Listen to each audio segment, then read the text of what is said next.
everyone, and welcome to today's episode of the Positive Proof Podcast. I'm your host, Parmis Najmi, and I'm so glad that you're here. If you want to listen to more episodes like this one on self-improvement, mindset, and wellness, go ahead and hit that follow button to join the family. First off, thank you to everyone who entered last week's giveaway. I absolutely love giving back to you guys for all the love and the support on this show.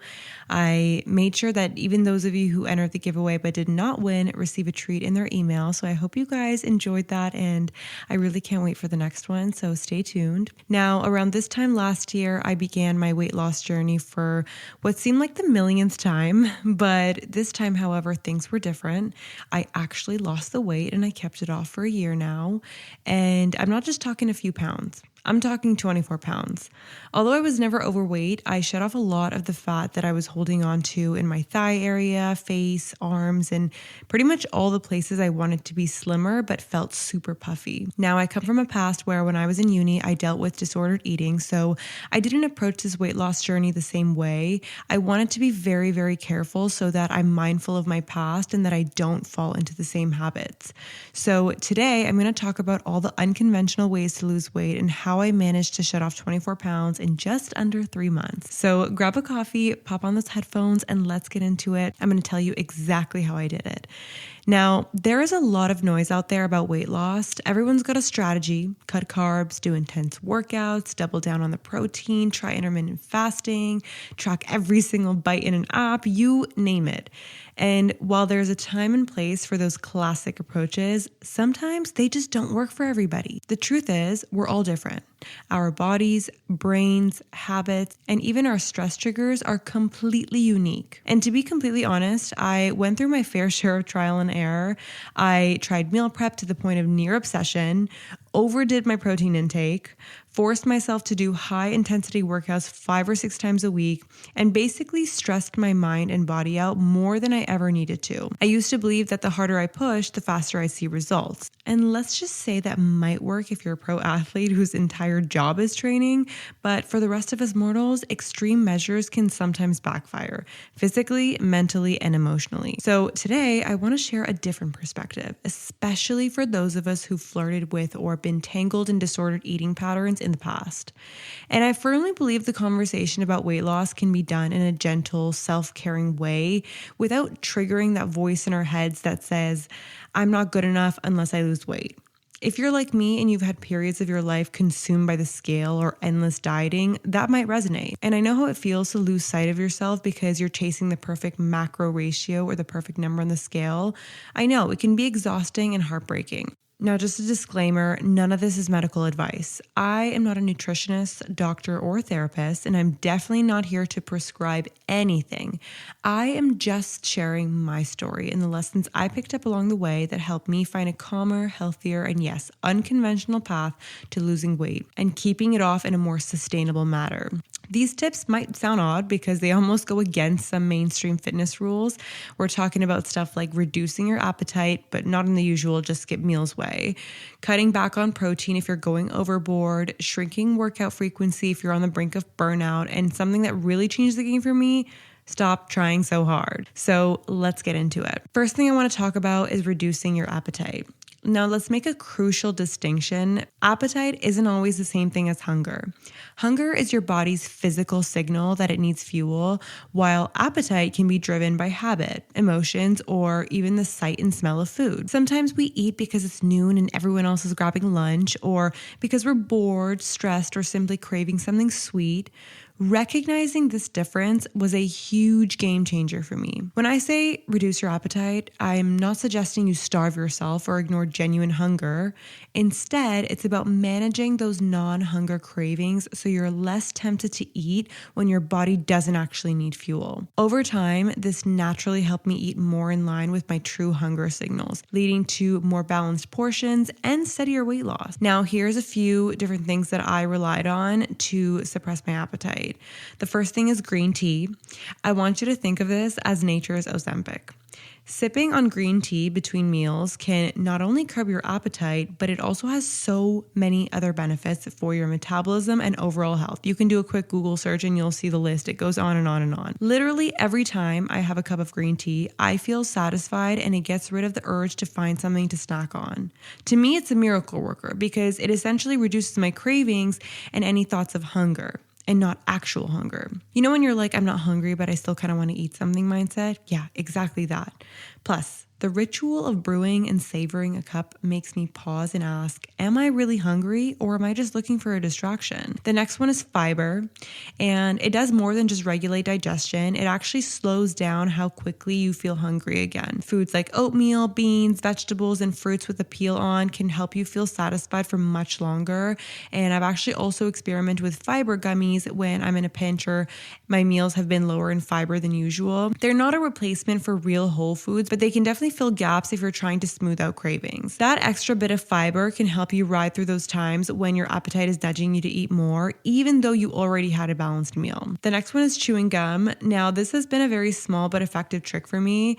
Sometimes my mouth just wants something to do, especially if I'm working on a tedious task or feeling a bit antsy.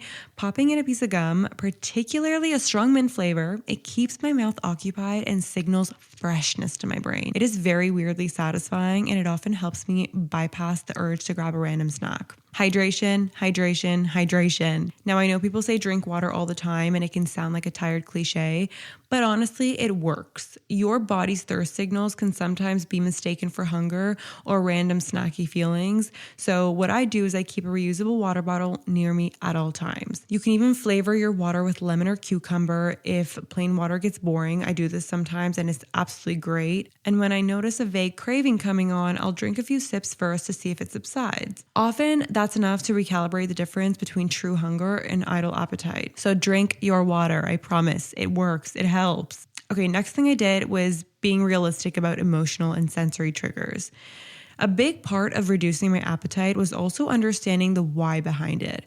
Was I stressed, bored? Did I just walk by a bakery and catch a whiff of fresh bread? Recognizing that appetite can be emotional or sensory helps me question whether I really need to eat it. It doesn't mean I never indulge. Sometimes I'll still grab a treat for the sheer pleasure of it. But even that decision becomes more mindful and I'm less likely to eat absent-mindedly. Last one is making it sustainable. If you've dealt with disordered eating, some of these tactics, like deliberately suppressing your appetite, can be risky if done with a restrictive mindset. The goal here is not to starve yourself, but to differentiate true hunger from habitual or emotional urges. Always tune into your body and make sure you're still getting enough nourishment throughout the day. If something feels triggering or too restrictive, it's okay to dial back or try a different approach. Over time, these practices help me retrain myself to recognize, okay, I'm not actually hungry. I just want something. And that awareness allowed me to pause and decide if I was going to eat or if I'd rather try a cup of tea, gum, or a fiber supplement first. And more often than not, after a quick check-in, I realized I wasn't hungry at all. I was bored or stressed or responding to some external cue like smelling fresh cookies at the coffee shop. So by managing my appetite this way, I found it easier to save my meals for when I felt legitimate hunger, which led to more intuitive portions and ultimately steadier weight management. Now let's talk protein. If you've spent any time in the fitness world, you've probably been told to eat more protein, like all the time. Protein shakes, protein bars, chicken breasts, egg whites, you name it. And while protein is undeniably important, there is no questioning that, it's also possible to go overboard. And in my experience, I fell into the trap of believing I needed a hyper-specific protein goal every day to see results.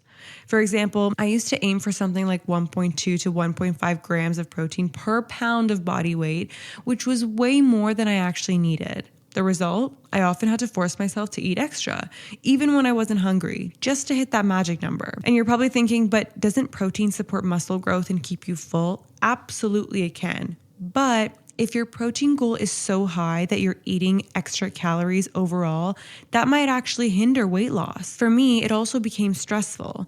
I'd look at my macros at the end of the day and realize I was short 20 grams of protein, so I'd gulp down a late night protein shake or scarf down a can of tuna when I wasn't even hungry.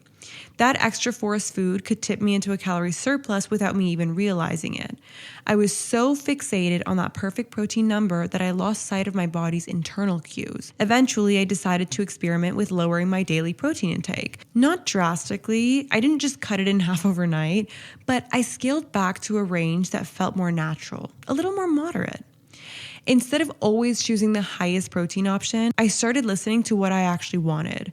Some days that meant a bowl of oatmeal with fruit instead of an egg white omelet in the morning, which got really boring sometimes. Other days I'd have a bagel with smoked salmon and cream cheese, rather than always relying on chicken breast. And what happened over time was that I felt less pressure. A lot less pressure, and ironically, I found it easier to stay in a mild calorie deficit when I needed to, because I wasn't forcing myself to overeat just to hit a macro target. Here's the catch though. If you're trying to maintain muscle mass while losing weight, you do want enough protein. But enough might be less than you're being sold by supplement companies or hardcore fitness influencers. The sweet spot varies person to person, but for many people, moderate protein, something like 0.7 to 1 grams per pound of lean body mass, not your body mass, lean body mass, could be enough. Of course, you can talk to a nutrition professional or experiment responsibly if you have specific goals, but for general weight loss that's sustainable, a balanced approach can often work better than constantly forcing yourself to chug protein shakes. Another hidden side effect of excessive protein intake is mental fatigue.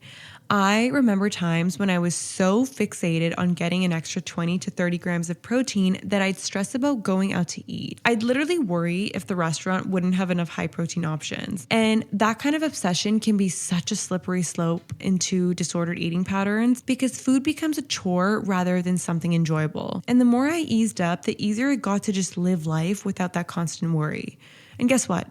My body composition didn't even drastically worsen. I didn't suddenly lose all my muscle. In fact, I felt overall healthier and more relaxed about my eating. If you're someone who's dealt with disordered eating, this tip might be especially relevant because sometimes the push for high protein can be another manifestation of restrictive or obsessive habits. So scaling back to a comfortable, balanced intake can relieve some of that pressure and help you build a healthier relationship with food. You can still enjoy a protein shake if it's convenient or tasty, but you're no longer obligated to do it just because some calculator or influencer said you must. Ultimately, it's about tuning into your body. For me, lowering my protein intake was a surprising shift that helped my weight loss efforts because I was no longer inadvertently pushing myself into overconsumption. I was able to let my intuition guide me a bit more. And if you've ever been overwhelmed by your protein goals, consider loosening those restrictions for yourself. Allow yourself to discover what happens when you prioritize enough protein rather than excessive protein. Now, the next one feels a little bit wild to say because we are bombarded with messages that we should be training more, sweating more, and basically living at the gym to see results. But guess what? When I stopped cramming my schedule with 5 or 6 intense workouts a week, I actually lost weight more steadily and felt better overall. Let me explain how that came to be. For a while, I was doing a lot of HIIT, which is high intensity interval training, and weightlifting sessions. My logic was more workouts equals more calories burned, which would equal faster weight loss. But I noticed a few things happening. Let me break it down. The first one was I was always sore and tired. My body never had enough time to recover, so I was living in a state of constant fatigue. Number 2, I was always hungry. And I'm talking really hungry. Intense workouts, especially when they're too frequent, can really ramp up your appetite. So I'd finish a killer session and feel like I deserved a big meal. Then I'd eat back all the calories I'd burned and sometimes even more. And 3, my stress levels were through the roof. Overexercising can increase cortisol in some people, which is your stress hormone, by the way. And high cortisol can actually make weight loss harder. It can also contribute to water retention and all sorts of hormonal imbalances. So I noticed these 3 things, and eventually I realized that this vicious cycle of work out like crazy, then overeat because I'm starving, then feel guilty, it wasn't actually serving me. So I decided to cut down to 4 workouts per week, sometimes even just 3 if my schedule was crazy or I felt like my body needed rest. And I swapped a few of those HIIT sessions for lower impact workouts like yoga or even just a walk outside. The results? I felt calmer, I slept better, and interestingly enough, I started to see steadier weight loss. My cravings for huge post-workout meals subsided, and I had more consistent energy throughout the week. One caveat though, moving your body is important, and strength training has so many benefits from bone health to metabolism support. So I'm not saying don't work out at all, but there is a fine line between challenging your body and downright exhausting it. If you're no longer excited to exercise or you're dreading the gym, that might be a clue you're overdoing it. So reducing the frequency and intensity of your workouts, it can actually help your body recover more fully, which in turn helps you train more effectively on the days you do go hard. Another bonus, less workout obsession gave me more time for other healthy habits, like cleaning and getting enough sleep or stretching and having hobbies that weren't exercise related. I realized I had been using the gym as a way to burn off my worries about my body rather than enjoying movement for its inherent benefits. So by stepping back, I found a kinder approach to fitness. I started exercising in ways that felt good mentally as well as physically. And if you have a history of disordered eating or exercise addiction, this point could be super crucial. It's tempting to think that more is always better, but sometimes more can push you into a harmful cycle of burnout and guilt. That being said, finding a moderate routine, maybe a couple of moderate strength sessions or a yoga session and a few daily walks, those can be a lot more sustainable in the long run. And remember, weight loss is not just about the calories you burn in a given workout. It's about the overall balance of your lifestyle, your stress levels, your sleep quality, and your nutritional habits. So if you're feeling guilty for not being able to sustain daily hardcore workouts, try reframing that. Maybe your body is telling you it needs fewer sessions or lower impact. Maybe that's the missing puzzle piece for you. Give yourself permission to experiment. Don't worry if it goes against the mainstream message of grind, grind, grind. That message can be so toxic if taken to the extreme, and sometimes less is more, truly. Moving on, here's the big one that sounds completely counterintuitive. Stop trying so hard. I know, it probably makes you roll your eyes or think, great, so now I'm supposed to do nothing. No, not exactly. When I say stop trying, I'm really talking about seizing the obsession. If you've ever been in that place where every waking thought revolves around your weight, what you ate, what you plan to eat, how much you exercise, how many pounds you still need to lose, then you know how heavy that mental load can be. And ironically, that kind of stress can make weight loss a total uphill battle. For me, the turning point was when I realized that my entire sense of self-worth was wrapped up in this quest for a smaller number on the scale. I'd go to bed feeling like a failure if I had a snack after dinner, and I'd wake up and weigh myself every single morning, letting that number dictate my mood. And it wasn't just about the scale. It was about making sure my macros were perfect, that my workout was intense enough, that I never slipped up. And honestly, it was such a miserable way to live. And it certainly wasn't improving my health whatsoever, physically or emotionally. So I decided to take a step back. I put the scale away in a closet. I challenged myself to go a month without weighing in. I allowed myself to eat dessert if I truly wanted it, without pushing exercise the next day. I stopped logging everything in my phone. And at first, I was terrified. My mind told me, if you stop trying so hard, you'll gain a ton of weight and lose all the progress. But guess what happened? I actually maintained my weight at first, and then I gradually started to lose a little more. And the biggest difference was that I was no longer living in a state of constant anxiety. The process felt natural, like I was gently supporting my body rather than forcing it. It's almost like when you stop focusing on what you can't have or what you must do, you free up mental energy to listen to your body's cues. And you might find that without the external rules, your body has a decent sense of what it needs. How much rest, how much food, and even what kind of food. Some days you might crave a big salad, other days you might want a bowl of pasta. That's not a crisis. That's just a natural variation. Over time, your weight might settle into a healthier range as you pay attention to subtle signals of hunger, fullness, and energy levels. Again, for people with a history of disordered eating, this can be a tricky step because the fear of losing control, it's real. I've been there. But if we can practice trusting ourselves, maybe working with a therapist or a dietitian who specializes in intuitive eating, it's possible to find balance without the need to micromanage every single bite. The key is to let go of the chase. Because when you chase something excessively, it often slips further away. But when you relax, you might find that your mind and body have more capacity to work together. This doesn't mean you're giving up on your health goals. You're just shifting the approach from a place of tight control to a place of curiosity and trust. And you can still plan balanced meals if that feels supportive. You can still exercise if it feels energizing, but you're not punishing yourself over every minor slip. You're allowing yourself to live, which ironically often results in more sustainable weight loss because your stress levels go down and healthy habits become more organic. So letting go of the obsession has been one of the most liberating changes I've made, and I no longer have to talk myself into or out of certain foods. I really just simply ask, do I really want this right now? Will it make me feel good? Will it make me feel satisfied or nourished? If the answer is yes, I enjoy it. If the answer is no, I move on. It's really that simple. Of course, there are days I still stress eat or slip back into old patterns, but that's part of being human. The difference is that I'm not making it my identity or letting it define my success as a person.